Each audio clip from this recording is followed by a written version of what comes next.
At the 2-year mark, we thought we'd assess expectations of voters on how the president has done so far. We asked a series of questions and then broke them down into whether Mr. Trump did better, worse, or about the same. We also broke down our respondents into Trump voters and Clinton voters because, the president likes to keep this Trump-Clinton thing alive, so we're playing into it. Let's take a look at what we found.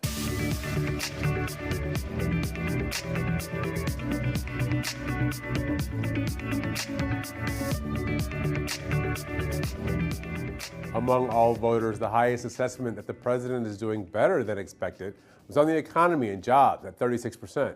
But half of all voters say he's done worse than expected in his actions as president and in his tone and messaging, while running the government came in a close third. Let's take a look at Trump voters. The only area that the president reached more than 50% in performing better than expected was on the economy and jobs, with 63% giving him a thumbs up. The next closest was his handling of national security and judicial appointments, both resulting in 47% of Trump voters saying he did better than expected. And at the bottom of the list, only 24% of Trump voters said the president performed better than expected in tone and message, while 34% said worse than expected, and 38% said just as expected. So all of this, what do you guys think about this? Let's start with you, Nancy. How's the president doing? What do voters think? So what's interesting about this question is the fact that it doesn't actually tell you where voters started out on.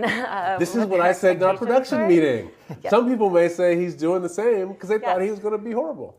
Yes. So a really good sort of way of discussing this is looking at asking somebody when he started his presidency, how he was doing on those things or what they expected of him, and then asking and using the same language again now. And the Washington Post poll that actually came out this morning showed that 61% of voters thought that he was going to do a good or excellent job on the economy, and only 49% say that today, use those same terms, excellent or good, on the economy. So you have seen an 11-point shift in people who thought that he would do a good job away from him in these past 2 years.